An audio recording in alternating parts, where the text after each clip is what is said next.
Here we have an interesting speech by Nelson Mandela's grandson talking to the people on how he feels about Russia. What's up, everybody? I hope you're doing good. It's a beautiful day. I am currently in Durban, South Africa. Yeah.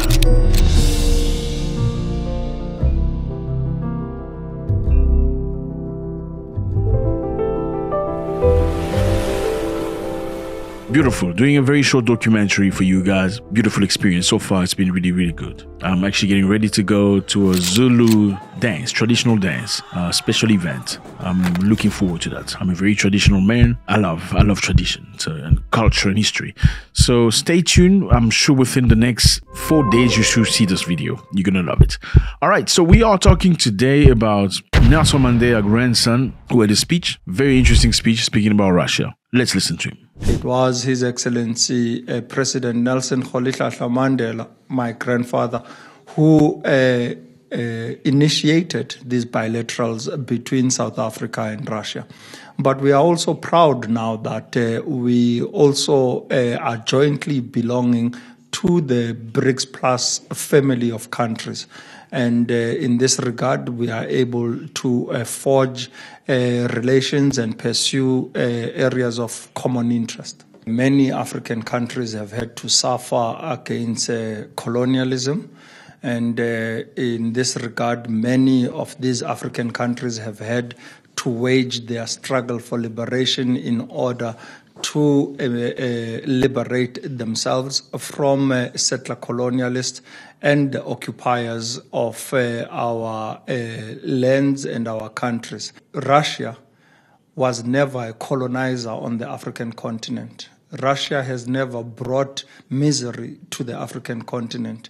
Only thing it has ever done for the African continent is to support ourselves, to liberate ourselves, and to ensure that we gain our independence.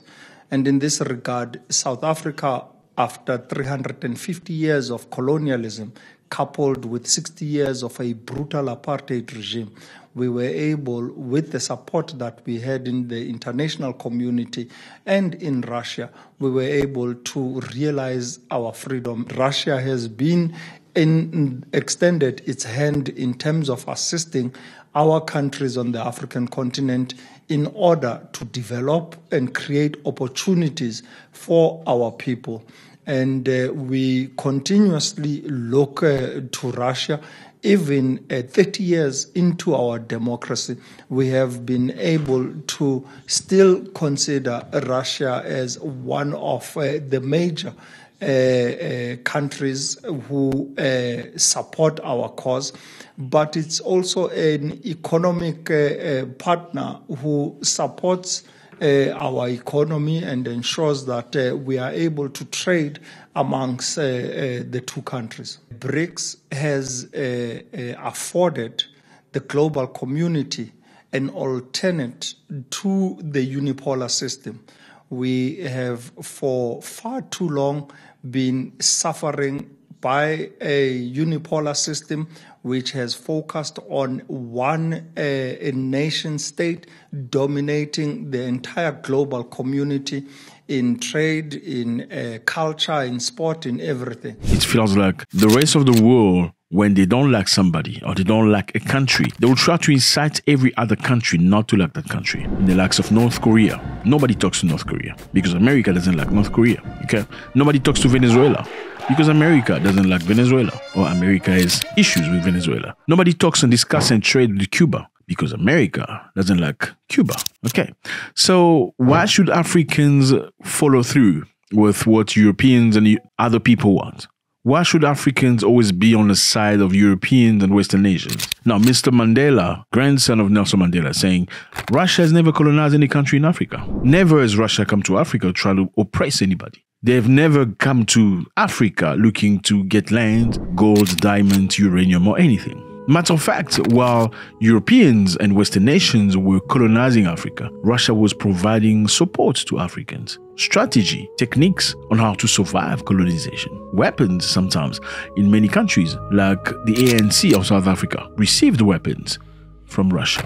to resist against apartheid. Whilst apartheid separated black people from white people in a South African country, Europeans and Western nations supported apartheid regime. We should never forget that. So he says, why should I hate Russians? What's the reason for me to hate Russians? They ain't done nothing to me. Like Muhammad Ali used to say, those Viet Cong ain't done nothing to me. There's no reason for me to go fight Vietnamese. When America was trying to send Muhammad Ali to go fight Vietnamese in a war, he said, I'm not going to Vietnam because they've not done anything wrong to me. Matter of fact, people that call me names are here in America, not in Vietnam. But I would like to say that there is another alternative, and that alternative is justice. Ladies and gentlemen, Mr. Muhammad Ali has just refused to be inducted into the United States Armed Forces.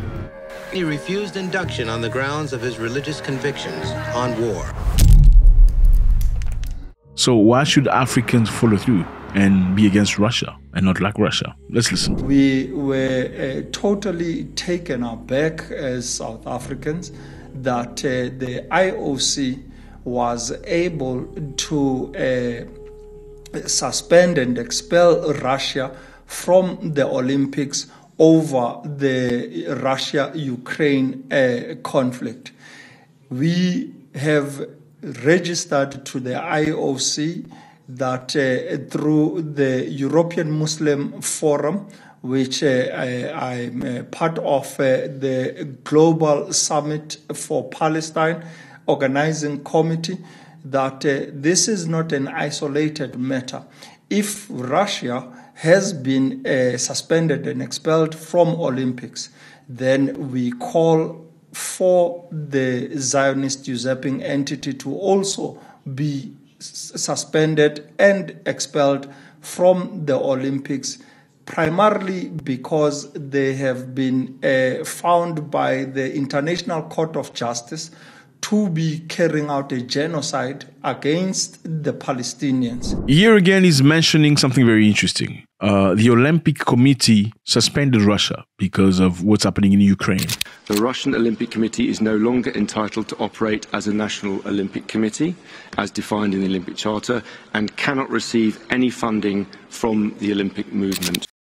The reasons of the Russian fighting to Ukraine was that they agreed with the Europeans many years ago. Russian agreed with Europeans. NATO would not go 1 centimeter to the right if Russia allowed Berlin to be one city.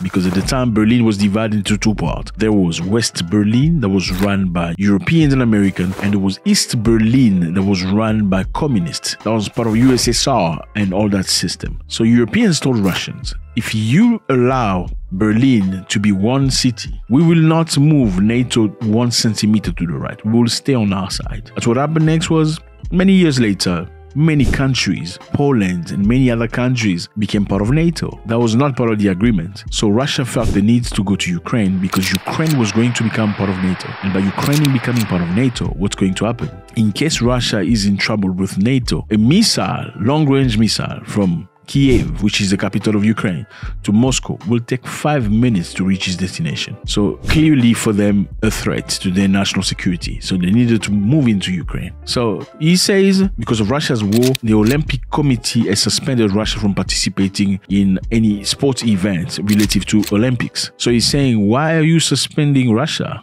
for doing that? Why haven't you done the same with the other country that you don't name? You know the country you don't name that country. If you say the name of that country, your video become shadow ban. Shadow ban means they won't stop the video. They will just stop the throttle and the move of the video. Let's say you are 1 million people watching my channel. If they shadow ban your video, the video will only be served to 10,000 people, if not 1,000. So you don't name those people. You say, why are you banning Russia from the Olympics, but you're not banning the other people that you don't name? What kind of a world is this?